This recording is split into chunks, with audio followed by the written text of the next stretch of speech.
Mapagpalang Biyernes Santo po sa lahat. Tayo po'y manalangin, tayo po'y pumikit. Maraming salamat, Panginoon, sa lahat ng pagpapala mo, sa lahat ng biyaya mo, Panginoon. Pag-iingat mo po sa bawat isa sa amin, sa paggabay sa amin, Panginoon, sa araw-araw. Sa pag-iingat po sa aming mga mahal sa buhay, maraming salamat, Panginoon. Panginoon, kayo na po ang manguna at rumisolba sa mga nangyayari kaguluhan sa mundo, Panginoon, sa gera, Panginoon, na nakaka-apekto sa buong mundo, Panginoon. Panginoon, ikaw lamang may kapangyarihan upang kontrolin ito, Panginoon. Tinataas po namin sa iyong kaganapan ito, Panginoon. Panginoon, patuwain niyo po kami sa aming mga kasalanan, sa aming mga nagawang kasalanan, sa aming gagawin, Panginoon. Tapos po linisin ang aming puso, Panginoon, at ang aming isipan, Panginoon. Tapos tuwing kami po ay makakapakinig ng iyong salita, ito po ay aming lubos na maunawaan, Panginoon, at may isang buhay. Panginoon, pagtabayan niyo po ang lahat ng aspeto ng aming buhay, Panginoon. Sa pinansyal, Panginoon, spiritual, pisikal, mentalidad, Panginoon. Panginoon, tinataas po namin sa iyo ang mga nais sa aming puso. Ikaw po ang mas nakakaalam, Panginoon. Muli, nagpapasalamat kami, Panginoon, sa lahat ng pagpapala mo at biyaya. Lahat po ito ay tinataas namin sa pangalan ni Jesus. Amen.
guilt runs too deep. The best of my works pierced your hands and your feet. Jesus, your mercy is all my plea.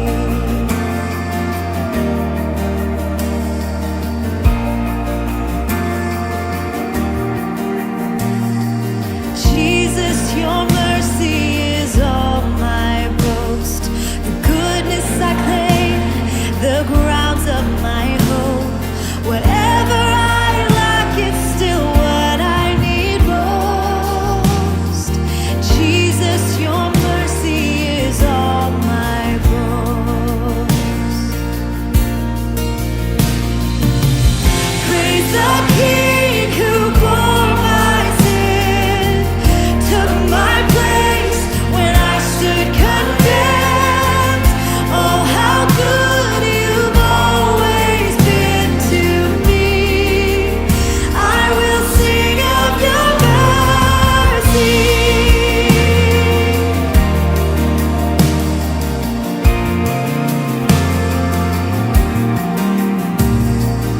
Jesus, your mercy is all my rest. When fears weigh me down and enemies press, a comfort I cling to in life and in death. Jesus, your mercy is all my rest. Praise the King who bore my sin, took my place when I stood condemned. Oh, how good you've always been to me. I will sing of your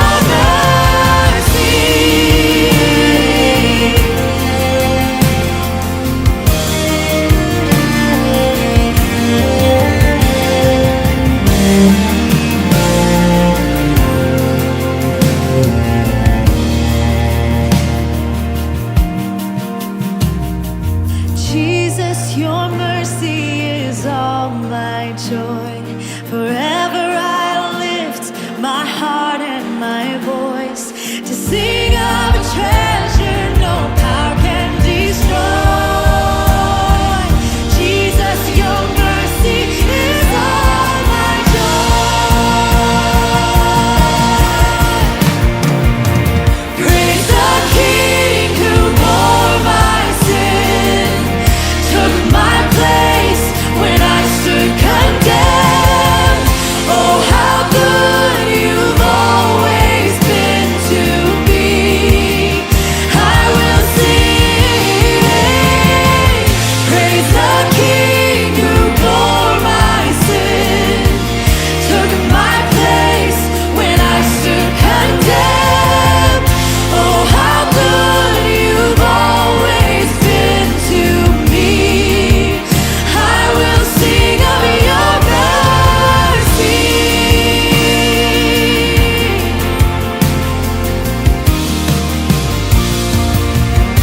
Oh, I will sing.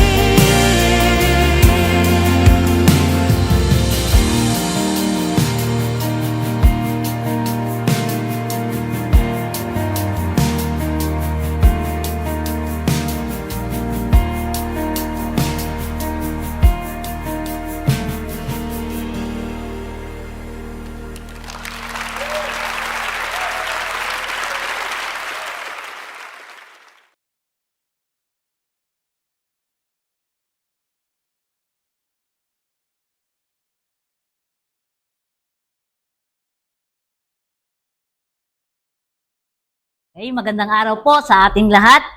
Today, pag-usapan po natin ang 7 last word ni Jesus nung siya'y nakabayubay doon sa krus ng Kalbaryo. Isa po sa pinakamalalim at pinakamakapangyarihang salita ni Jesus habang siya ay nakapako sa krus ay ito. Una, sabi niya, Ama, patawarin mo sila sapagkat hindi nila alam ang kanilang ginagawa. Imagine this. Si Jesus po sugatan, duguan, pinahihirapan, pinagtatawanan. At sa gitna ng lahat ng iyon, ang unang namutawi sa kanyang mga labi. Hindi galit, hindi reklamo, kundi panalangin. Father, forgive them, for they do not know what they are doing. Grabe, ano? Sa halip na maghiganti, anong kanyang isinukli? Nagpatawad si Jesus. Kung napanood niyo po yung pelikulang The Passion of Christ, doon makikita niyo po kung gaano yung hirap at sakit na pinagdaanan ng ating Panginoong Hesukristo. Sobrang hirap, hindi po ba? Pero ang puso po niya iba. Kung tayo po kaya nasa katayuan ni Jesus, ano po kaya ang sasabihin natin? Baka ganito, Lord, bakit po nila ginawa sa akin to? O kaya naman matindi, Lord, ipaghiganti mo ako. Pero si Jesus iba. Kahit siya yung nasaktan, inisip niya pa rin ang ating kalagayan. Makita po natin ang puso ni Jesus, ang puso ni Jesucristo, pusong handang magpatawad kahit kanino. Kahit pa sobrang nasaktan na siya, pero tinanggap at pinatawad ka pa rin niya. Sabi nga, forgiveness is not based on feelings, but based on love. Amen? Kahit nasaktan ka, kung nagmamahal ka, magagawa mo pa rin magpatawad tulad ng ginawa ni Kristo. Di ba ba? Minsan po may mga taong nakakasakit sa atin. Mga kaibigan, kapamilya, minsan nga churchmate pa natin eh. Pero ang tanong, kaya po ba natin magpatawad tulad ni Jesus? Sabi ni Jesus, they do not know what they are doing. Ignorance of sin. Hindi po ibig sabihin na wala silang kasalanan. Pero, ipinakikita po dito na minsan, ang tao po ay nakakagawa ng mali dahil hindi nila naiintindihan marahil o maaring nadala sila ng galit o kaya ay bulag sila sa katotohanan. Tulad ng ilustrasyon ko kanina, sabi nga, yung bata na pinahiram ng cellphone ng kanyang nanay para pumirmi dyan sa isang tabi para hindi magligalig. So pinaglaruan niya yung cellphone ng nanay niya. At habang naglalaro siya, meron siyang hindi nagustuhan. Kung kaya ang ginawa niya, ibinalbag niya o inihataw niya yung cellphone ng nanay niya. So ito'y nasira. At dahil siya isang paslit, hindi niya pa naintindihan kung ano yung kahalagahan ng bagay na iyon sa kanyang magulang. Kaya hindi niya alam yung consequence ng kanyang kasalanan. Hindi niya alam na mali pala yung ginawa niya. So, ganun din po ang tao kay Jesus. Maaring ganun. Hindi po nila alam, sabi ni Jesus, hindi nila alam ang kanilang ginagawa. Marahil ganun din po. Hindi alam na yung ipinapako nila sa krus, yun yung tagapagligtas na dumating. Sapagkat hindi pa nila nakikilala si Jesus. So, napaka-importante na makilala natin ang ating tagapagligtas. Minsan po, yung mga taong nakakasakit sa atin, hindi po nila fully naiintindihan yung mga ginagawa nila marahil. O kaya, may pinagdadaanan din sila. Kumbaga, sugatan din yung mga puso nila. Kaya sabi ni Jesus, maawa ka, magpatawad ka. Forgiveness is a choice, not a feeling. Hindi po madaling magpatawad, di po ba? Totoo po yun. Forgiveness is painful. Forgiveness is hard. Pero, forgiveness is decision. Alpasan na po natin ang mga galit sa puso natin upang tayo ay magkaroon ng kalayaan.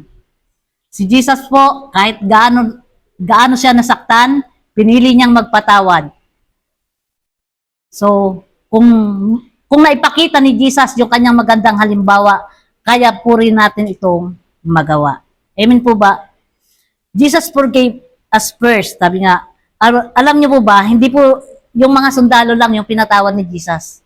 Tayo rin. Lahat ng mga kasalanan natin pinatawad din ni Jesus. Dahil lahat tayo po nagkasala. Lahat tayo nagkulang. Pero kahit ganon, pinili niya pa rin tayong mahalin. Pinili niya pa rin tayong patawarin. Sabi nga sa Romans 5:8, while we were still sinners, Christ died for us. So, kung si Jesus po, ipinakita niya yung kanyang magandang halimbawa, magagawa po rin natin sapagkat si Kristo ay sumasa atin. Sino po tayo para hindi magpatawad? Sabi nga, forgiveness brings healings. Kapag po nagpatawad ka, ikaw rin ang makikinabang. Kasi ito po yung mangyayari. Gagaling ang puso mo, mawawala ang bigat at magkakaroon ka ng kapayapaan. So, ang una pong salita ni Jesus sa cross ay paalala sa atin.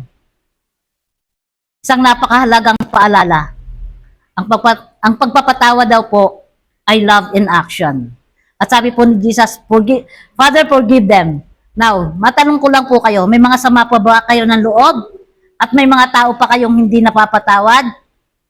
Today is the day. Sabihin mo kay Lord, Lord, hindi madali. Hindi ko kaya. Pero alam kong tutulungan mo ako. So, tayo po'y manalangin. Lord, thank you for your forgiveness. Salamat, Lord, at tutulungan mo kaming magpatawad tulad ng ginawa mo. Pagalingin mo po ang mga puso namin. Tanggalin mo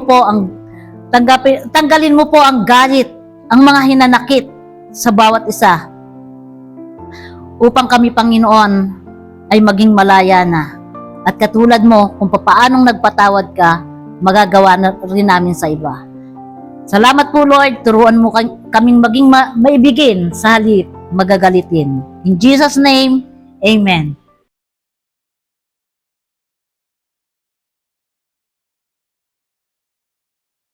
Magandang umaga po. Proceed na po tayo sa ating ikalawang wika na magmumula sa Lucas chapter 23 verse 43. Sinabi ni Jesus sa kanya, katotohanang sinasabi ko sa iyo, sa araw na ito, ikaw ay makakasama ko sa paraiso. So, kaunting pahapyaw lamang po sa kwento dito sa ating ikalawang wika. Dito si Jesus, kasama niya yung dalawang kriminal na ipapako sa krus. Kung saan ang isa sa mga kriminal na ito ay ininsulto si Jesus at sinabi na kung si Kristo ka talaga, iligtas mo ang iyong sarili at isama mo na rin kami. Ngunit makikita natin dito na sumagot yung isang kriminal sa pangungutya na ito at sinabi na wala ka bang takot sa Diyos. Habang sila ay karapat-dapat parusahan, itong tao na kasama natin dito, si Jesus, pinako kasama natin dahil kahit wala siyang kasalanan. At dito sinabi ng repentant na kriminal na ito, na alalahanin siya ni Jesus kapag nakarating na siya sa kanyang kingdom. At dito na rin sinambit ni Jesus ang ikalawang wika na truly I say to you, today you will be with me in paradise.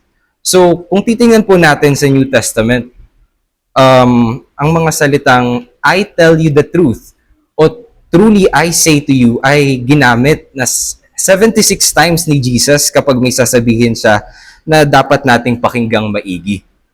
At ang nakakamangha po dito ay walang iba kundi si Jesus ang nagsabi ng mga introductory words na ito. At siguro nasanay na lang po tayo na marinig yung mga katagang ito, kaya minsan na-overlook o kaya hindi na natin na-appreciate yung authority na ipinakita ni Jesus habang siya'y nagkatawang tao nung siya'y nandito sa mundo. Ang mga katagang ito ay sinusundan ng mga remarkable statements tulad na lamang na makikita natin dito sa ating ikalawang wika. So kung babalikan naman po natin ang storya, makikita natin na sa simula pala ay ang parehas na kriminal na kasama ni Jesus ay parehas siyang kinukutya at iniinsulto. Makikita natin ito sa Matthew chapter 27 verse 44 na nagsasabi na nilait din siya ng mga magnanakaw na ipinakong kasama niya. Pero makikita po natin dun sa kwento dito sa ikalawang wika na may nagbago sa puso ng isa sa mga kriminal na yon. At ito po ay dahil sa mga salita ni Jesus. Kaya nagkaroon ng transformation sa puso ng kriminal na ito. Maaari pong ito ay nung tinanong ni Pontius Pilate si Jesus kung siya ba ay isang hari. At ang sagot naman ni Jesus dito ay, "My kingdom is not of this world." Ito naman pong passage na to ay makikita natin sa John chapter 18 verse 36. O pwede rin naman dun sa unang wika mula sa Lucas chapter 23 verse 34. Nung nanalangin siya sa Diyos Ama ng Father, "Forgive them for they do not know what they are doing." So dito, nakita ng kriminal itong perfect grace at pagmamahal ng Panginoon through Jesus. Alam niyo po ba nung nung panahon ng mga Roma, may iba't ibang paraan ng pagbitay at ito ay nakadepende sa level ng krimen na ginawa nila. Pero ang pagpako sa krus o itong crucifixion ay nakareserve lang para sa mga pinakamasasahol at pinakamasasamang krimen. At ang term na ginagamit sa Luke para sa mga kriminal ay galing sa Greek word na kakurgui, na ang ibig sabihin ay tao na gumagawa ng malubhang maling gawain o sa Ingles ay literal na evildoers. Ibig sabihin po pala nito, ang mga kriminal na kasama ni Jesus ay hindi lang basta-bastang mga taong nagkasala. Hindi lang sila gumawa ng petty crimes, ngunit malubha pala ang mga kasalanan nila. At dito, na-realize ng kriminal na ito na si Jesus wala siyang kasalanan. Pero nandito siya, kasama natin na ipapako sa krus upang bayaran ang kasalanan ng mundo. At napakaganda po na naging tugon, napakaganda na naging response ng kriminal na ito. At ito ay repentance. At dito, kitang-kita natin yung mensahe ng gospel. Dito, kita natin yung mismong mensahe ni Jesus sa kanyang ministry sa mundong ito, na repent, for the kingdom of heaven is at hand. At makikita naman natin ito sa Matthew chapter 4, verse 17. So, base po dito sa ikalawang wika, makikita natin na Jesus was a friend of sinners. Jesus lived and died to reach sinners and the people who need God the most. Makikita rin po natin yung mensahe dito na may oras pa pala para mag-repent, na hindi pa too late. Tsaka no matter how dark our past is, o gaano kalalaman ang ating mga kasalanan, God is able and willing to redeem and forgive. And God will always honor a heart of repentance. Bilang pagtatapos po sa mensahe natin, gusto ko ibahagi sa inyo itong isang poem na isinulat ni Dr. Harold Wilmington. At isa po siyang Bible teacher at author sa Liberty University sa USA. Ang pamagat ng poem na ito ay The Blessing of the Thief on the Cross. Basahin po natin. In the morning, the thief was nailed to a cross. In the evening, he was wearing a crown. In the morning, he was an enemy of Caesar. In the evening, he was a friend of God. In the morning, he was spurned by men. In the evening, he was fellowshipping with angels. In the morning, he died as a criminal on earth. In the evening, he lived as a citizen of heaven. So paradise has been lost with the sin of Adam and Eve. But Jesus reopened the door to that paradise. By the grace of God and the power of Christ, the promise that Jesus made to the repentant thief was kept, and his death was his entrance to paradise. So ganun din po sa buhay natin ngayon bilang mga Kristiyano. Ang kamatayan sa ating old self at repentance ang daan patungo sa paradise. At ang paradise po mismo o heaven is being with Jesus himself. Doon na po tayo magtatapos at manalangin po muna tayo saglit. Lord, we thank you for this message, Lord. We thank you dito sa binahagi ni Jesus na ikalawang statement, Lord, na nawa po, Lord, ang maging response namin sa perfect grace, sa perfect love na pinakita nyo, Lord, through Jesus is through repentance, is through surrendering and admitting that we are sinners and that, Lord, heaven is only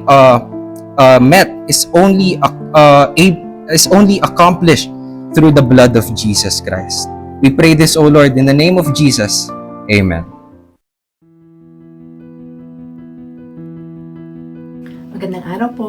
Ako si Ilona, isa po akong negosyante.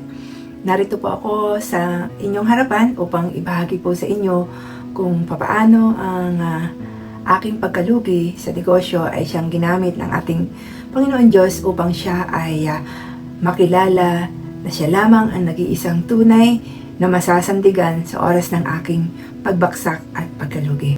Punong-puno po ako ng pangarap nung araw. At totoo naman po, napakasipag ko nung araw. Halos 3 oras nga lang po ako matulog. At nagbunga naman po yung aking kasipagan hanggang sa nakabili po ako ng mga ari-arian, magandang sasakyan, at napalaki ko naman po yung aking negosyo. Ngunit sa kabila po nito ay unti-unti naman po akong nilamon ng aking kayabangan.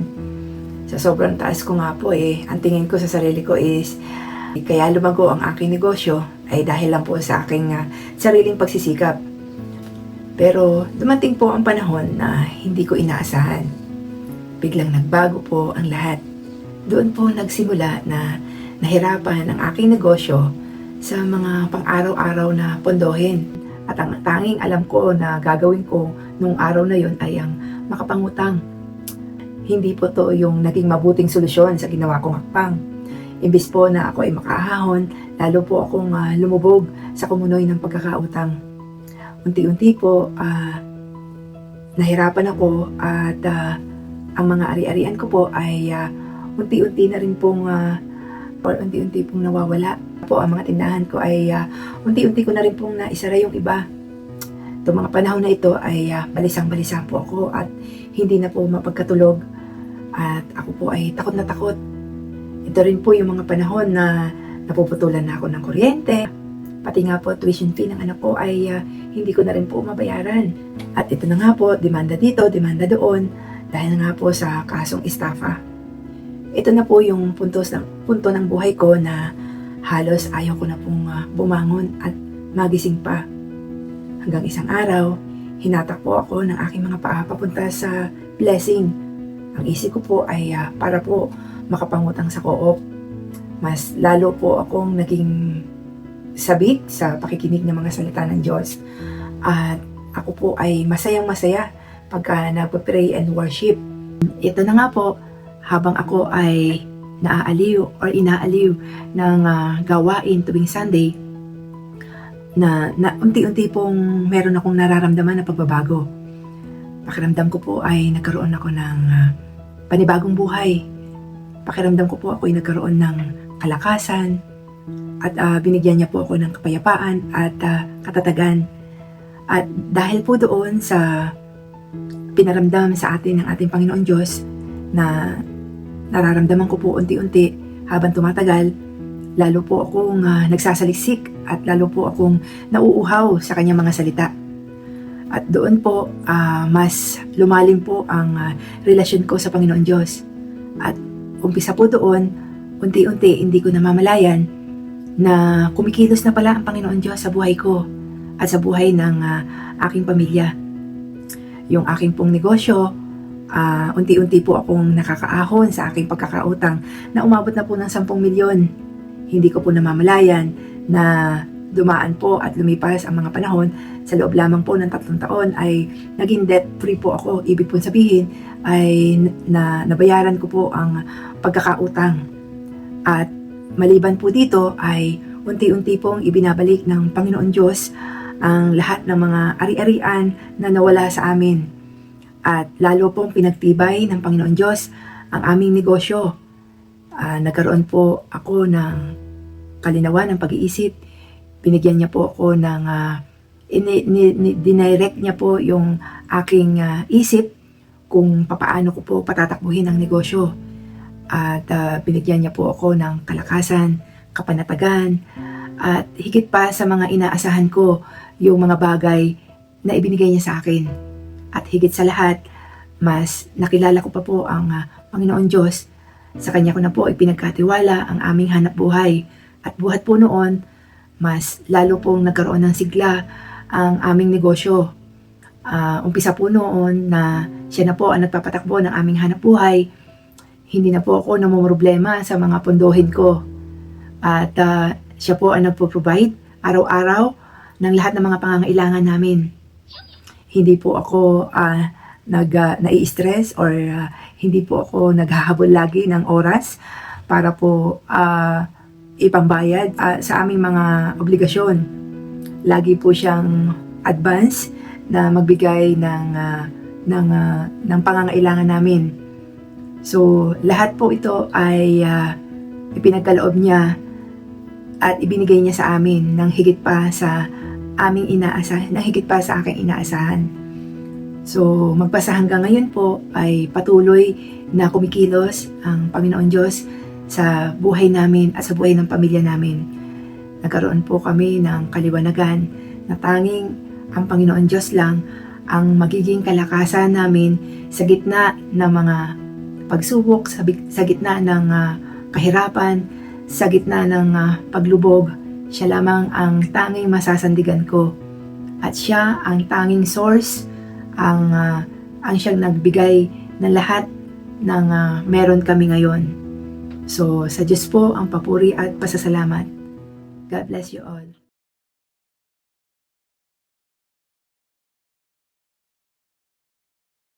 Mapagpalang araw po sa ating lahat. Ang ikatlong huling wika, Woman, behold your son, behold your mother. John 19 verse 26 to 27. Basahin po natin ang John 19 verse 26 to 27. Nang makita ni Jesus ang kanyang ina at ang minamahal niyang alagad na nasa tabi nito, sinabi niya, "Ina, ituring mo siyang sariling anak." At sinabi niya sa alagad, "Ituring mo siyang iyong ina." Mula noon, sa bahay na ng alagad na ito, tumira ang ina ni Jesus. Balikan po natin sandali yung eksena kung nasaan si Jesus habang sinasabi niya ang ikatlong huling wika. Mga kapatid, si Jesus po, bago pa makarating sa krus, ay dumaan na sa matinding paghihirap. Pinagtawanan siya, hinampas, sinaktan, halos wala na pong natirang lakas sa kanyang katawan. Pinasan pa niya ang krus papunta sa Golgota, kaya bawat hakbang mabigat, bawat galaw masakit at mahirap. At pagdating po doon, ipinako siya sa krus. Ganun po kabigat ang sitwasyon, ano po? At sa gitna ng lahat ng iyon, may mga taong nanunuya pa at tumatawa pa sa kanya. Pero habang nangyayari ang lahat ng iyon, nandoon sa paanan ng krus ang kanyang ina na si Maria. Nakatingin lang at walang magawa kundi panoorin ang paghihirap ng kanyang anak. Isipin niyo po kung gaano kasakit sa isang ina na makita ang anak niyang ganoon ang kalagayan. At si Jesus sa gitna ng sakit, sa gitna ng kahihiyan, sa gitna po ng paghihirap, nakita niya ang kanyang ina. Naisipan niya kung ano ang mangyayari sa kanyang ina pagkatapos ng lahat. Kaya sinabi niya, "Babae, narito ang iyong anak." At sinabi niya sa alagad, "Narito ang iyong ina." Sa unang tingin po, parang simpleng bilin lang, ano po?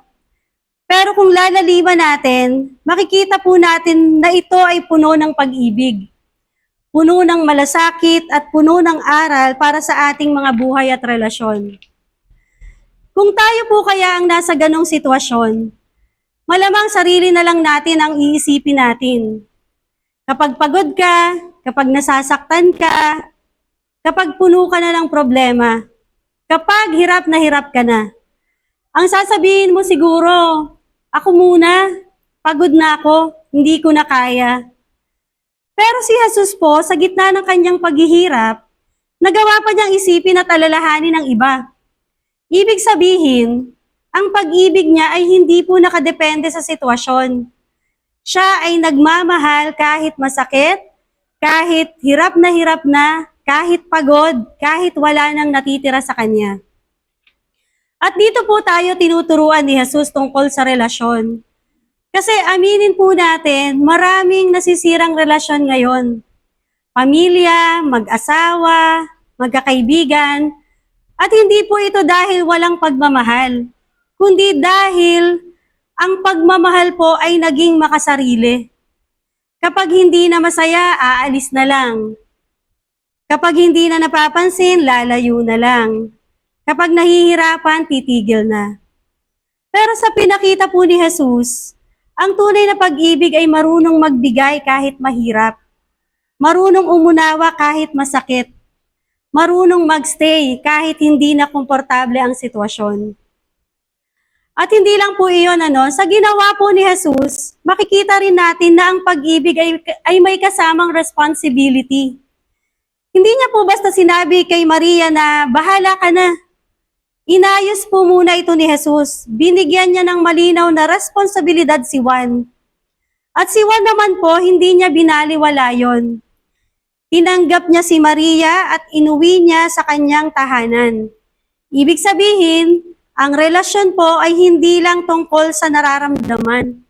Ito po ay tungkol sa commitment, sa pananagutan, sa pagpili araw-araw na tumayo at gawin ang tama para sa taong mahal mo. Amen?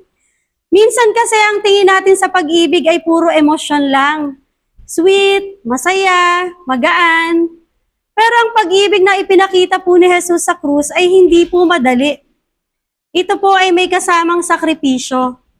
Ito ay may kasamang effort. Ito po ay may kasamang desisyon na magmahal kahit hindi na madali. At higit sa lahat, pinapakita rin dito na ang pag-ibig po ay hindi lang salita. Pinapakita ito sa gawa. Hindi lang sinabi ni Jesus na mahal niya ang kanyang ina. Gumawa po siya ng paraan para masigurado na maaalagaan ito.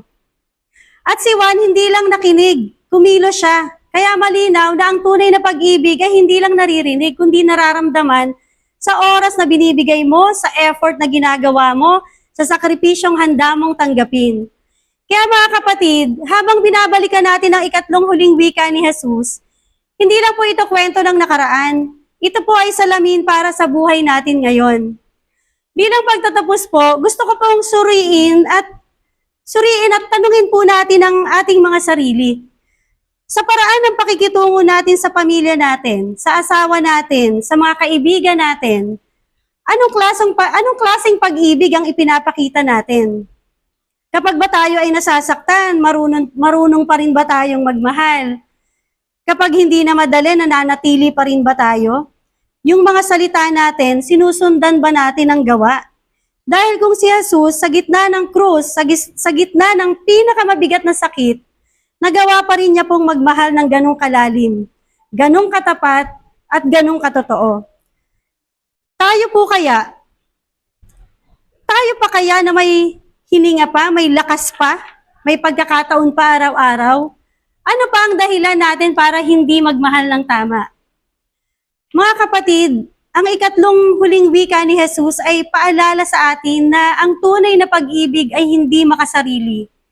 May pananagutan at laging may kasamang gawa. At kung dadalhin natin ang ganitong klaseng pag-ibig sa ating mga relasyon, makikita natin ang pagbabago hindi lang sa buhay natin, kundi sa buhay ng mga taong nasa paligid natin. Nawa po ay matutunan nating magmahal hindi lang kapag madali, kundi lalo na po kapag mahirap, katulad po ng pinakita ni Jesus sa krus. Tayo pong lahat ay manalangin. Panginoon, maraming salamat po Lord sa tunay na pag-ibig na pinakita niyo po sa amin. Dalangin namin Panginoon na matularan ka namin Panginoon at bigyan mo kami ng wisdom lagi Lord kung ano po yung gagawin namin at matupad namin ang kalooban mo Lord. Ito po ang aming samo at dalangin sa pangalan ni Jesus. Amen.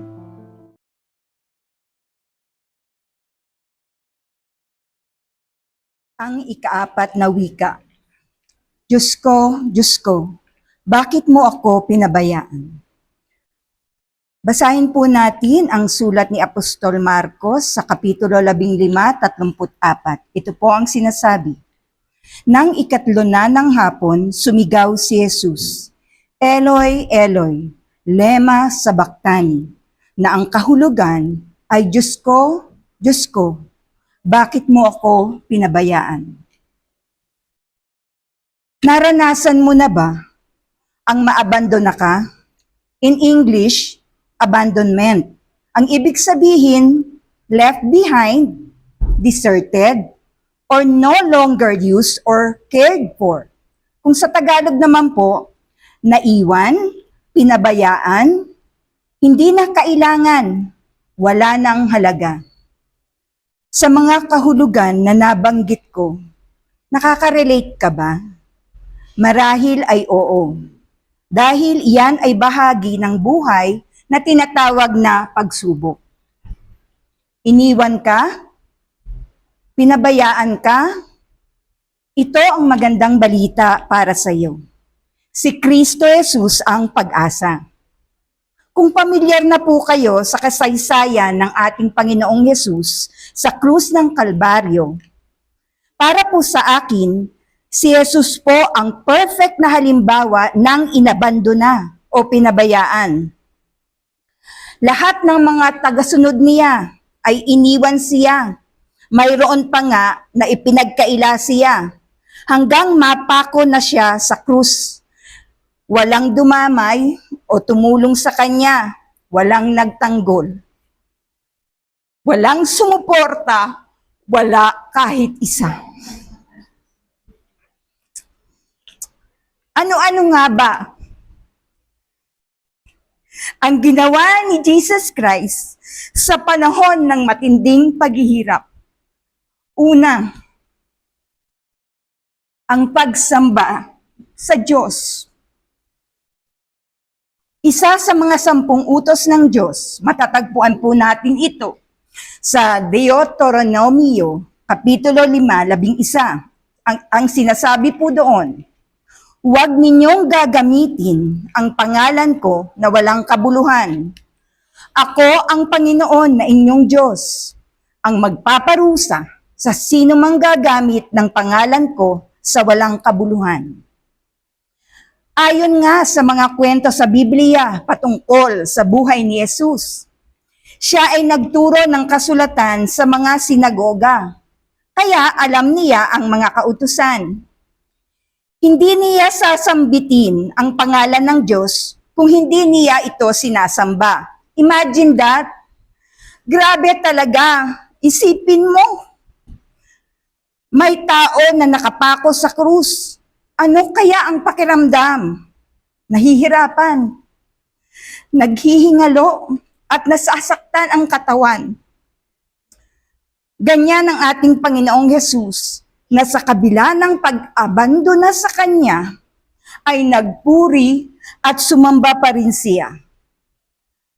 At ito po ang pangalawa na ginawa ng ating Panginoon, ang pagsunod at pagtitiwala sa Diyos. Bago pa man ipako ang Panginoong Hesus sa krus, alam na niya ang mangyayari sa Kanya. Ayon po sa sulat ni Apostol Marcos, Kapitulo 14, talatang 26. Nanalangin siya, Ama ko, magagawa mo ang lahat ng bagay. Alisin mo sa akin ang paghihirap na ito, ngunit hindi ang kalooban ko, kundi ang kalooban mo ang masunod. Buong pusong sumunod ang Panginoong Hesus sa kalooban ng Diyos. Kahit na siya ay nahihirapan at masasaktan ang pisikal niyang katawan, hindi siya nag-alinlangan. Sumunod siya. Nagtiwala siya ng lubos na hindi siya pababayaan ng Diyos dahil alam niya na ito ay tagumpay para sa kanya.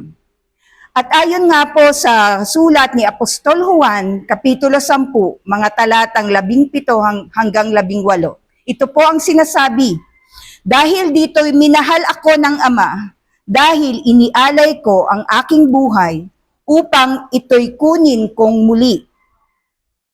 Walang makakakuha ng aking buhay, kusa ko tong ibibigay.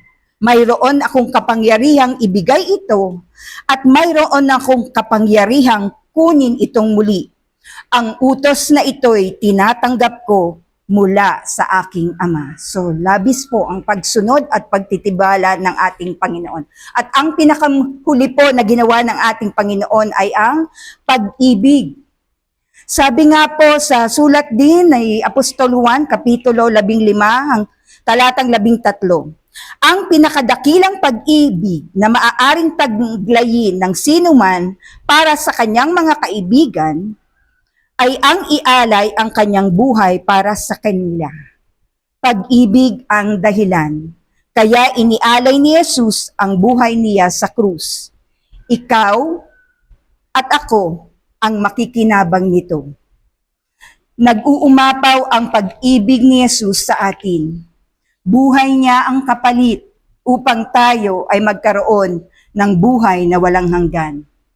Ayon po sa unang Juan, Kapitulo 4, mga talatang 15 hanggang 16, ito po ang sinasabi. Ang sino mang kumikilala na si Jesus ay anak ng Diyos, ang Diyos ay nasa Kanya, at siya naman ay nasa Diyos. Kaya nakilala na natin at pinaniwalaan ang pag-ibig ng Diyos sa atin. Ang Diyos ay pag-ibig, at ang nabubuhay ng may pag-ibig ay nananatili sa Diyos at nananatili rin sa Kanya ang Diyos. Ngayong alam mo na ang ginawa ni Kristo Jesus sa panahon na inabando na siya. Ano ang iyong tugon? Iiwan ko po sa inyo ang huling talatang ito. Ayon po sa sulat sa mga taga-Kolosas, Kapitulo 1, 27. Nais ng Diyos na ihayag sa atin ang dakila at kamangha-mangha niyang plano para sa lahat ng tao. At ito ang lihim na plano. Si Kristo ay sumasa iyo at ito ang basihan ng pag-asa ninyo na inyong makakamtan ang napakagandang kalagayan sa hinaharap. Manalangin po tayo. O Panginoong Diyos, dakila ka, tunay na tapat sa pag-ibig. Lord, sa iyo namin itinatagubilin ang bawat isa na nakikinig sa oras na ito. Nawa nga po, Panginoon, patuloy na pagpalain mo sila at patuloy na makita nila ang dakila mong pag-ibig sa bawat isa sa amin. Itinataas po namin ito sa pangalan ni Jesus. Amen.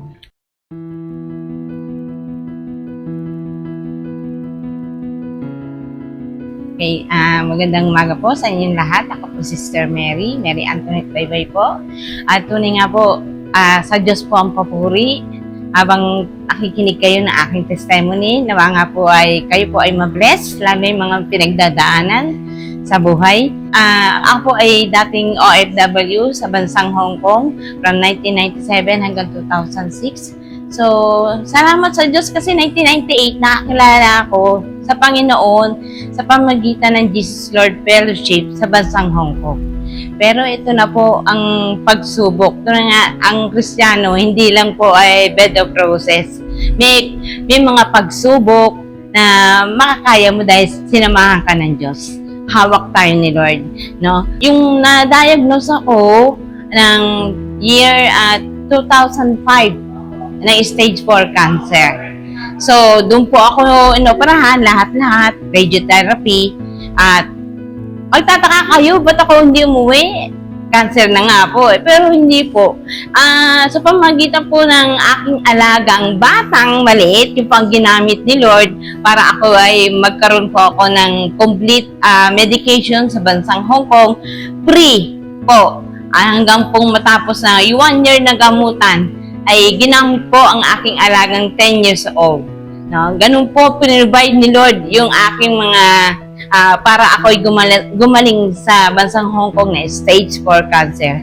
Pero po, napakahirap po pag ikaw ay na-diagnose na stage 4 cancer. Pero hindi po ako huminto sa pagsamba sa Diyos. Hindi po ako natigil ng pagsamba. Umaattend pa rin ako ng fellowship. At tunay nga po, nung time na yon, ando po si Bishop Eddie Villanueva. At nung time na yon, kasi po, pag communion po,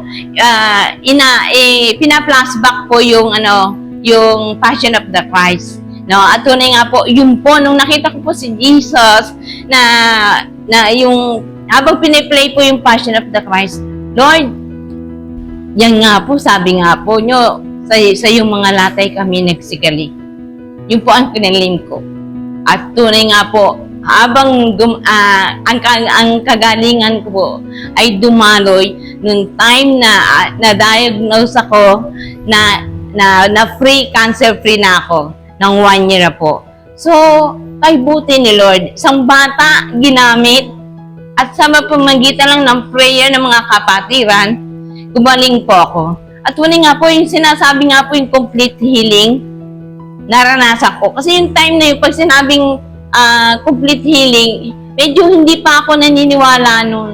Eto na po, dumaan na naman po ang 2023. Na-diagnose po ako ng vein thrombosis, baradong ugat sa legs na ito. Ito daw po, ito bacteria na pwedeng tumalon sa baga at sa utak. Pero praise the Lord, yung yung tatlong kulani sa singit na nakuha sa akin ay negative cancer. Assuming po lahat ng doktor sa PGH, bumabalik daw ang cancer ko from 2005 at 2023. So praise the Lord, yung nakuha po sa akin kulani sa singit ay hindi naman po cancer. Biro niyo po, praise the Lord. Ang galing ni Jesus. Pag pinanirawan po yung ginawa ni Jesus sa cross, tunay nga, magaganap ang kagalingan. No? At tunay nga po, yung stage 4 cancer, naging negative cancer. So, salamat sa Diyos. Ate Mary, ba't ba ikaw nasimba pa? Pero yung po doon ako gumagaling lalo no? At ang pagsamba, meron palang ginagawa. Kasi doon mo makikita yung provision ni Lord. Kung kapatid, ikaw kailangan mo ba ang provision? Ganito, kapatid. Patuloy mo yung basahin ng Biblia at pag dumating na yung suffering sa buhay mo, dun ipa-flashback ni Lord yung kabutihan niya. So, salamat sa Lord. Palagi nire-remind niya yung kanyang salita at pag-ibig niya. Kasi ang pag-ibig, nagdadagdag ng buhay sa'yo upang maparangalan siya sa buhay mo. Salamat, Panginoon. Thank you, Jesus. Salamat sa inyo rin.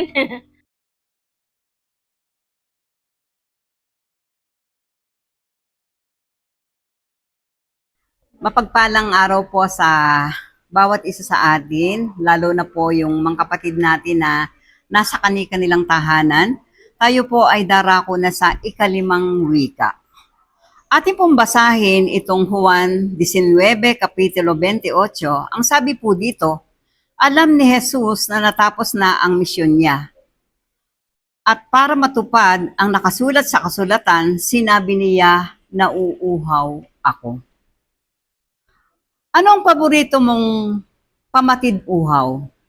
Siguro na-imagine mo na isang basong malamig na iced tea, soft drinks, juice, milk tea, or cold water.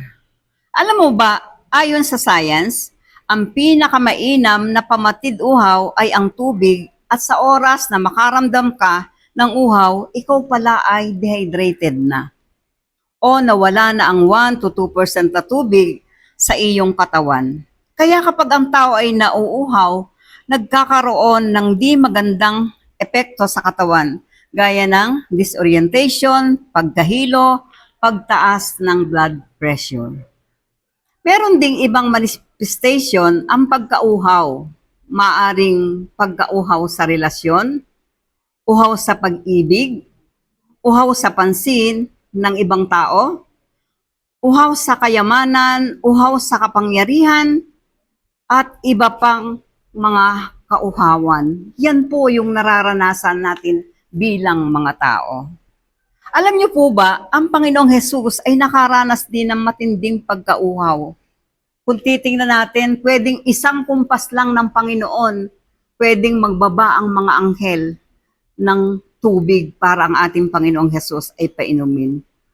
Pero titingnan po natin dito sa istoryang ito, bakit nga po ba yung inumin ang hiningi ng ating Panginoon na nasambit niya, nauuhaw ako? Alam niyo po, mga kapatid, sa buhay po natin, nararanasan, lalo na po sa panahong ito, bilang tao talaga, napakaraming nating dinadanas na pagkauhaw sa ating mga buhay. Pero alam niyo po ba, itong kauhawang ito po ay ramdam ng ating Panginoong Hesukristo. Bakit po? Kasi naranasan niya. Nung panahon siya, imagine po, nung panahon siya ay nakabayubay doon sa krus ng Kalbaryo, pagod, hirap, na habang siya ay naglalakad, may humahagupit sa likod niya. Pero alam niyo, that time, nung siya ay nakakaranas ng ganon, siguro maaring ang ating Panginoong Hesus ay napatanong, Bakit nung time na yon siya po ay nag-iisa? Mga kapatid, sabi po sa Colossus 2 verse 10, kaya't kayo'y ganap na sa pamamagitan ng inyong pakikipag-isa sa Kanya. Siyang nakakasakop sa lahat ng kapangyarihan at pamamahala. Mga kapatid, sa bawat kauhawa natin, sabi po dito sa salita ng Diyos, na kay Kristo ang kasapatan. Na kay Kristo ang tulong para tayo ay mawala yung anuman ang kauhawa natin sa ating buhay. Maari kapatid, ikaw ay lumalayo na sa Panginoon. Maari kapatid na sa dami ng pinagdadaanan mo, nararanasan mo ang gantong sitwasyon. Pero tandaan mo kapatid, tumingin ka doon sa krus ng Kalbaryo, kung saan si Kristo ay nakabayubay doon. Balik ka uli sa Panginoon. Tanging ang Panginoon lamang ang magbibigay sa atin ng kasapatan na ating hinahanap. Kaya ako po ay naniniwala sa buhay ng bawat isa sa atin. Patuloy po tayo na balikan ang ginawa ng ating Panginoong Hesus doon sa krus ng Kalbaryo. Dahil mahal na mahal ka ng ating Panginoon at tanging siya lang po ang magpupuno ng bawat kauhawa natin. Tayo pong lahat ay manalangin sa oras na ito at hayaan po natin na patuloy mong maramdaman ang yakap ng ating Panginoon.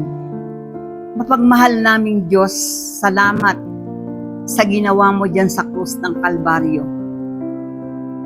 Nang dahil sa iyo, Panginoon, kami ay merong kasapatan sa buhay namin. Hayaan niyo po, Panginoon, na patuloy at patuloy kami na hanapin ka at lumapit sa iyo. Marami pong salamat.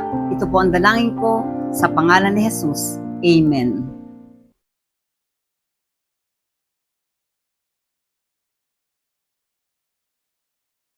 Almost 2,000 years ago, during the crucifixion, our Lord Jesus Christ, the Son of God, uttered His sixth last word.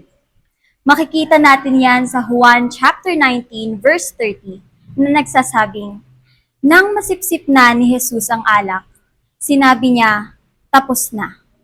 Iniyuko niya ang kanyang ulo at nalagot ang kanyang hininga. Sa buhay, lahat siguro tayo ay may kinatatakutang pagtatapos. Siguro natapos yung relasyon mo, nawalan ka ng trabaho, o baka naman nawalan ka ng minamahal. Karamihan sa mga wakas o ending na nararanasan ng tao ay nakakaramdam sila ng lungkot, pagkawala ng pag-asa o pighati, lalo na kapag ikaw ay namatayan. Kung iisipin mo, nakakatakot nga naman ang kamatayan. At para sa maraming tao, tila ito na ang pinakahuling kabanata ng buhay. Ang sandaling nagsasabi na wala nang kasunod. Tapos na. It is finished.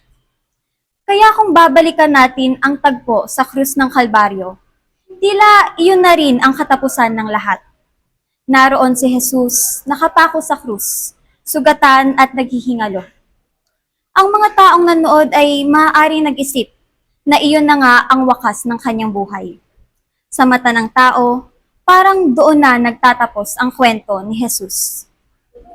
Ngunit bago siya malugutan ng hininga, nagsalita siya ng isang salita. Isang salita na nagbigay ng ibang kahulugan sa kanyang kamatayan. Ang salitang iyon ay tetelestai. Ang salitang Griego o Greek word na ito na hinango ang nabasa natin sa Juan chapter 19 verse 30 na isinalin bilang tapos na. Ang salitang tetelestai ay ginagamit upang ipahayag na ang isang gawain ay ganap nang natapos. Noong unang panahon, sinusulat ito sa resibo upang ipakita na ang utang ay bayad na.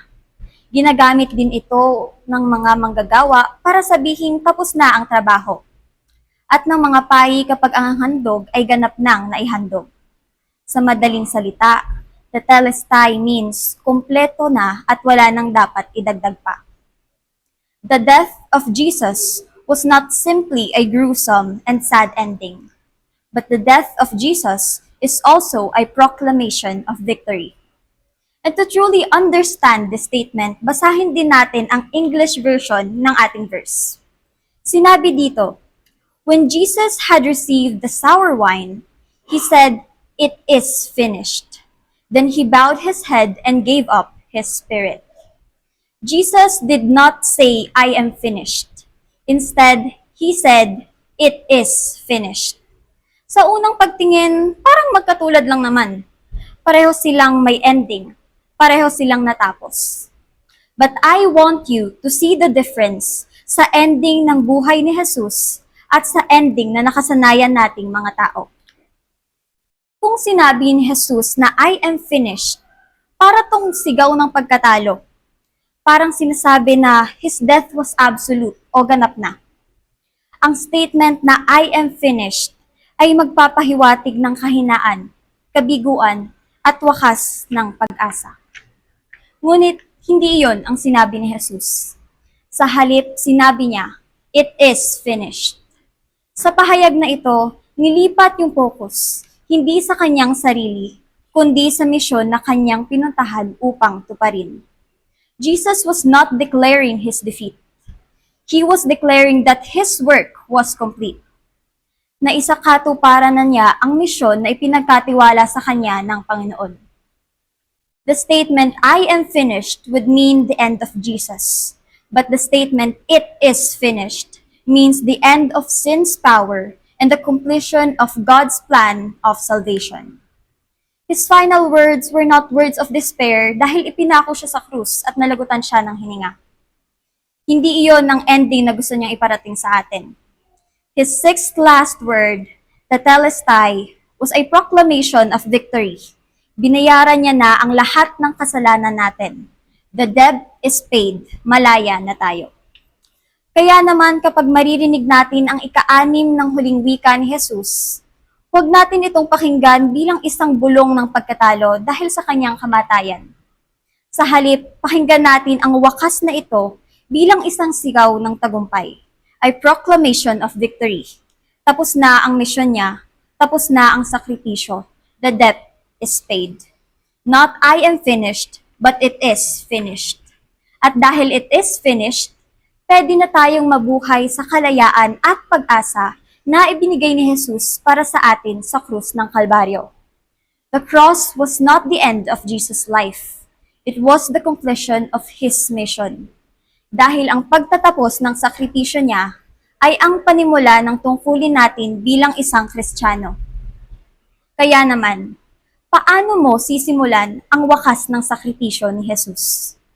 At paano mo bibigyan ng wakas ang panimula na binigay niya sa iyo? This is the word of the Lord. Let us ask guidance by praying this short prayer with me. Let us bow our heads and close our eyes.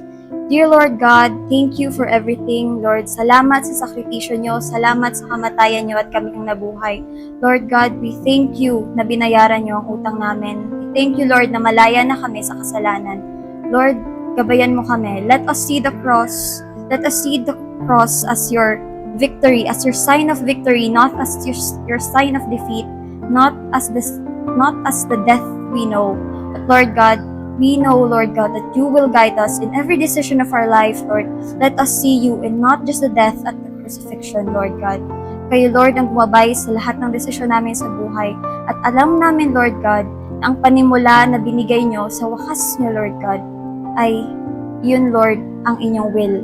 Lord, kayo ang gumabay sa amin sa bawat desisyon namin sa araw-araw. Na alam namin, Lord, na your will be done. This all I pray in the name of Jesus. Amen.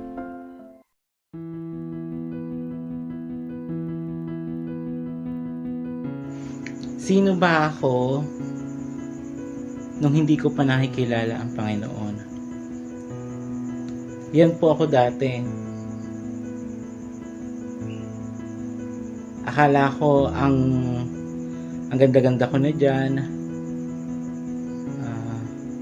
Laging naka-makeup, nakapambihis pambabae. Pero eto, binago ng Panginoon. Pagpapatotoo ko lang na kapag lumapit ka sa Panginoon, hindi ka niya bibiguin. Pag sumama ka sa Panginoon at sumunod ka sa Kanya, mas masaya pala ang buhay. Mas maginhawa, mas kontento, mas masagana. Dati, nakukuha ko lahat ang gusto ko, pero may kapalit, merong pagsisisi, merong hinagpis, merong pagdaramdam. Pero iba pala yung tunay na pagmamahal. Yung hanap tayo ng hanap ng pagmamahal sa ibang tao. Ang tunay palang nagmamahal sa atin, si Jesus Christ lang. Kaya, nung panahong yan pa ako,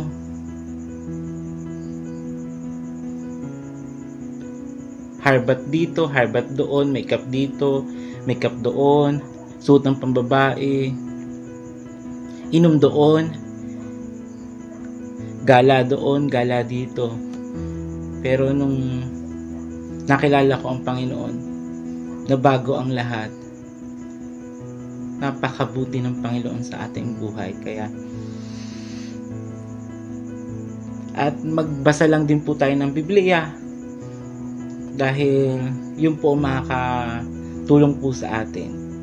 Yun po yung makakapag realize po na may Diyos pala. Siya ang may kaya ng lahat. Kaya po naniniwala po ako sa sa nabasa ko, at yun po ang kaunahan kong verse na natutunan po. John 14:6. I'm the way, the truth, and the life. No one comes to the Lord except through me. Kaya, eto po ako. Diretso lang. Sa dami ng pinagdadaanan ko, eto lang po ako. Diretso lang. Tuloy-tuloy lang kahit mahirap. Diretso lang. Laban lang. Dahil alam ko na ako ay anak ng Panginoon. Kaya, sa mga nalilito, naguguluhan, lumapit lang po kayo sa Panginoon. Yun po. Dahil wala pong imposible sa Panginoon. Salamat po sa Panginoon. Salamat po, Jesus Christ. Salamat po.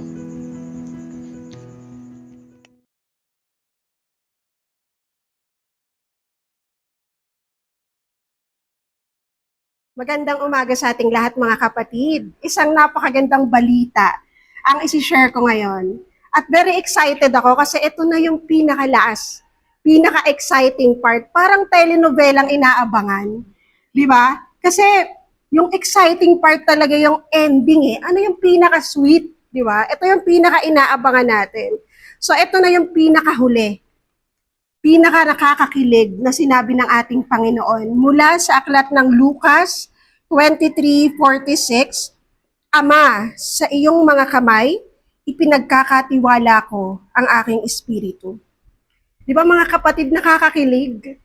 Commitment ng Panginoon ni Jesus sa kaniyang Ama. Makikita natin dito sa Gospel of Luke na sinabi niya, na napakalalim nung salitang ito na ipinahayag ng ating Panginoon. Ipinapahayag niya ang kanyang full commitment sa ginagawa niya. Na sa kabila ng pain, sa pagod niya, sa paglalakad niya ng milya-milya, nandun pa rin ang pagmamahal niya sa Panginoon. Habang nakikita niya ang mga taong kinukutya siya, inaapi, dinuduraan, pero makikita natin, masaya niyang ginagawa ang misyon na iniatang sa kanya ng Panginoong Jesus. At dahil dito, meron po akong 3 punto na ipapakita sa inyo at ipapahayag. Ang unang punto, may layunin ang pagdurusa. Hindi niyo ba alam mga kapatid, hindi lang kayo nag-iisa sa mundong ito. Lahat tayo may own problems, may mga pagdurusa tayong hinaharap. At yun ang ipinapakita ng krus ng ating Panginoon.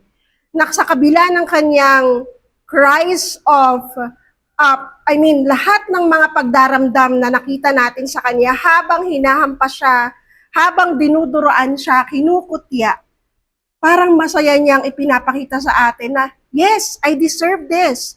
Kasi ito yung mission ko rito. Ginagawa ko to para kay Lord, sa aking Ama, at I am proud of it. Nakikita natin na sa kabila ng mga nangyayari, i-relate natin to sa buhay natin ngayon na puno talaga tayo ng obstacle sa buhay.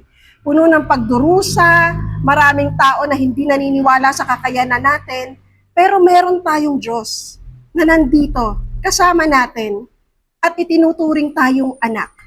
Na sa kabila ng mga ginagawa natin, He is still loving us.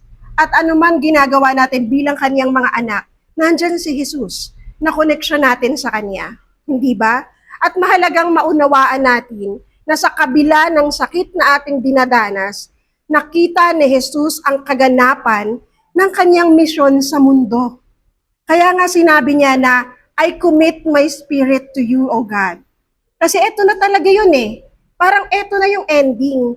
Eto na yung dapat kong gawin sa mundong ito. Kaya dapat tandaan natin mga kapatid na ang Diyos ay may layunin sa bawat suffering nating bawat isa. Hindi ka nag-iisa. Kasama mo lagi ang Diyos. Nandyan siya kahit pasan mo ang krus ng buhay mo. Ang ating Panginoon ay nagsisilbing ilaw mo sa lahat ng gagawin mo. At si Jesus ang ating koneksyon. Kapag ikay naliligaw, tignan mo lang yung suffering ni Lord. Mas mahirap, na talagang convincing na nandoon ang power ng pagmamahal niya. At ang ikalawang punto is complete surrender. Di ba mga kapatid, napakahirap no, pag tayo ay nasa isang laban. Yung susuko ka na lang, isosurrender ko na, kasi ayoko na eh. Ang hirap. Parang kung sundalo ka, hindi mo kayang, I surrender, parang hindi ko kaya. Kasi may pride ka, di ba? Kasi inaalagaan mo yung ego mo. Eh, Diyos na to. Diyos na to. Na nag-surrender sa Diyos Ama. Ibang klase. Kaya mga kapatid, kapag tayo ay naghahanap ng kapayapaan sa buhay natin at pakiramdam natin tayo ay hirap na, pag natitigan natin ang cross ni Jesus, ang pagmamahal na ibinigay niya sa atin, kahit hindi niya tayo talaga literal na biological na mga anak, pero nakita natin kung paano niya halos ibigay ang huling hininga niya sa atin. Ganon niya tayo kamahal mga kapatid. Kaya alam ko na ngayon na nakikinig ka rito, hindi ka nag-iisa. Mahal ka ng Panginoon. Alam mo kaya natin isine-celebrate ang Holy Week is para malaman mo mahal na mahal ka ni Jesus at hindi ka nag-iisa kailanman. Punta tayo sa ikatlong punto, which is love beyond pain. And then sa verse na ito, makikita natin kung gaano tayo kamahal ni Lord. Pag sinabi nating love, di ba minsan yung love, hindi yan puro sweet lang, hindi yan puro tweetums lang, o talagang yapusan lang. Meron ding part ng pag-ibig na nagkakaroon ng kakulangan, merong hindi pagkakaunawaan, pero dito sa Holy Week season natin, mga kapatid, makikita nyo kung ano ang koneksyon ng pain sa love. 'Di ba? Sa sobrang pagmamahal ni Jesus sa atin, yung sakit na mga ginagawa sa kanya, hindi niya na napansin. Parang ang hinanap na lang niya ay yung dahilan kung bakit niya yung ginagawa. And it is for all of us. It is for everybody. Sa lahat. Hindi niya sinabing para sa sarili kong misyon. Ito ay misyon ko para sa ating lahat. Tama? Amen ba? Kasi alam niyo mga kapatid, kahit ako may sarili akong anak, I wouldn't maybe yung magsasalita ako na ang puso ko ako ay latayan, handa ako magsakripisyo sa aking anak. Pero kung makita ko ang anak ko na magsakripisyo sa akin, parang hindi ko kakayanin. Parang ako mismo ang yayakap sa aking anak at sasabihin ko, tama na anak, hindi mo deserve yung pain. I deserve it more. Kasi ako yun. Ako dapat ang nandyan at hindi ikaw. At anak, kaya sinasabi ko sa inyo na itong buhay natin, may purpose to. Kung ano mang nararamdaman nating sakit, ngayon, mga kapatid, may dahilan yan. Yan ay pagmamahal. Pagmamahal, kaya ka nasasaktan dahil pagmamahal yan. Kaya kung ano mang sacrifice na ginawa ng ating Panginoon na nakita natin, hindi pa nga natin nakita. ng personal ang paghihirap ng Panginoon. Kung nakita pa natin, mas mararamdaman natin kung gaano kasakit ang hagupit, ang mga tinik na inilagay sa kanyang ulo, maging ang mga bagay na ginagawa niya. Ito ay ginagawa niya dahil sa pagmamahal. Kaya mga kapatid, may iiwan ako sa inyong tanong. Tanungin niyo yung mga katabi niyo rin. Ikaw ba kapatid, committed ka na ba kay Lord? Pinili mo na ba siya? Kaya ngayong Holy Week, tingnan niyo ang krus lagi. Kung paano siya nag-sacrifice sa atin nang walang hinihinging kapalit. Ganon kanya kamahal kapatid. Hindi ka nag-iisa. Nandito kami, kasama mo, at lagi kang tinitingnan ng Panginoong Diyos. Maraming salamat. Kaya mga kapatid, tayo po'y manalangin. Panginoon, maraming salamat po sa araw na ito. Sana po naramdaman po ninyo ang pagmamahal namin sa inyo. Sa kabila ng mga bagay na ito ay naibigay po namin kung anumang nararapat na kapurihan para sa inyo, O God. Alam ko po, Panginoon, na hindi sapat ang mga salita ko para marinig ng aking mga kapatid kung paano ang pagmamahal mo sa amin. Ngunit sapat na ito para sa akin upang ipahayag kung gaano ko kayo kamahal, O God. Maging ang sakripisyo ninyo, maging hindi ko kayang tumbasan, hindi namin kayang tumbasan, O God. Pero mahal niyo kami. At sa pagmamahal na ito, hindi man namin deserve. Pero dahil love mo kami, Panginoon, kailangan naming maging committed sa iyo, O God. Sana po, Panginoon, maraming gabayan niyo po kami na maging mas mabuting tao. At ngayong Holy Week, mas maramdaman namin ang existence ng paghihirap mo. Mahal na mahal ka namin at hindi ka namin iiwan sa kabila ng pagsubok, O God. Thank you very much and sana po masaya po kayo sa lahat na aming mga ginagawa. In Jesus' name we pray. Amen.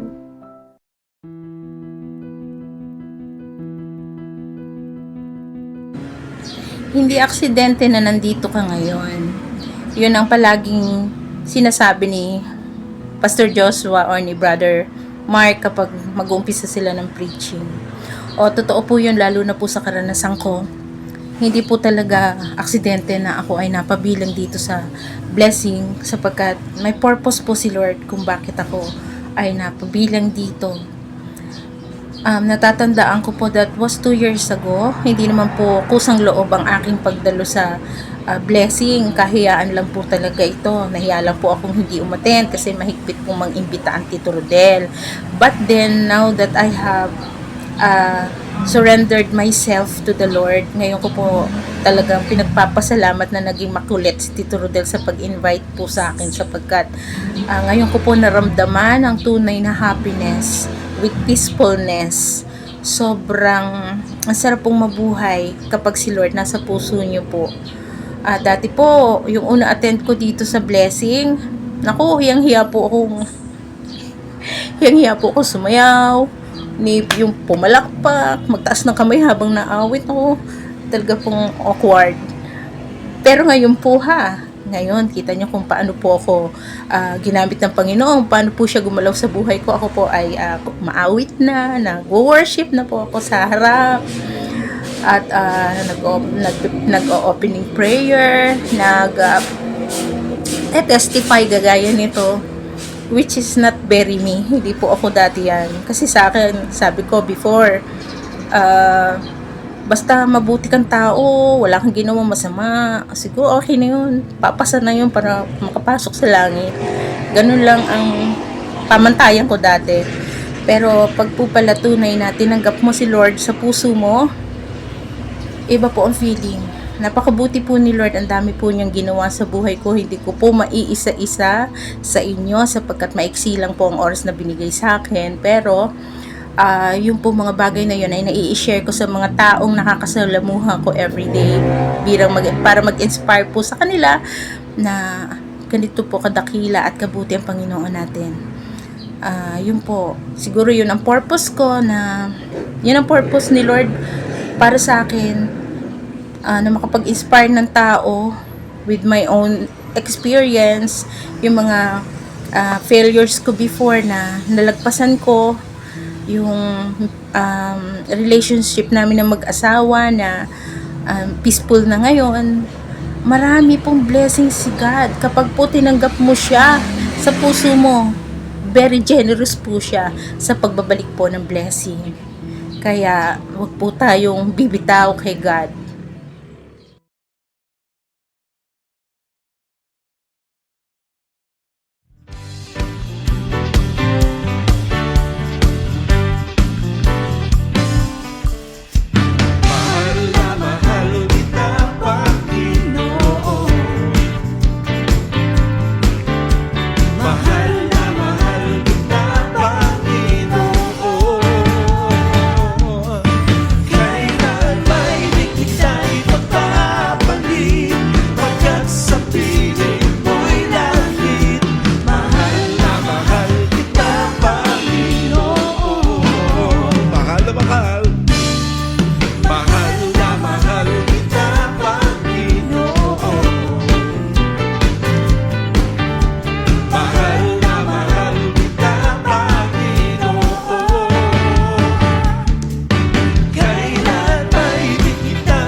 Suportahan po natin ng may kagalakan ang gawain ng Panginoon. Para po sa ating pagbibigay, mayroon po tayong simple at madaling paraan para makapagbahagi sa ministry. Maaari po kayong mag-bank transfer sa ating BPI account. At kung mas convenient po sa inyo, pwede rin po kayong mag-transfer mula sa GCash papunta sa ating BPI account. Ano man po ang halaga, ang bawat handog ay malaking tulong sa pagpapatuloy ng gawain ng Diyos. Maraming salamat po sa inyong patuloy na suporta at pusong nagbibigay.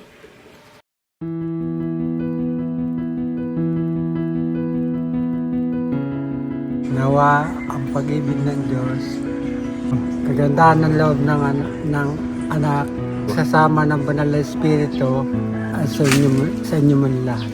Amen.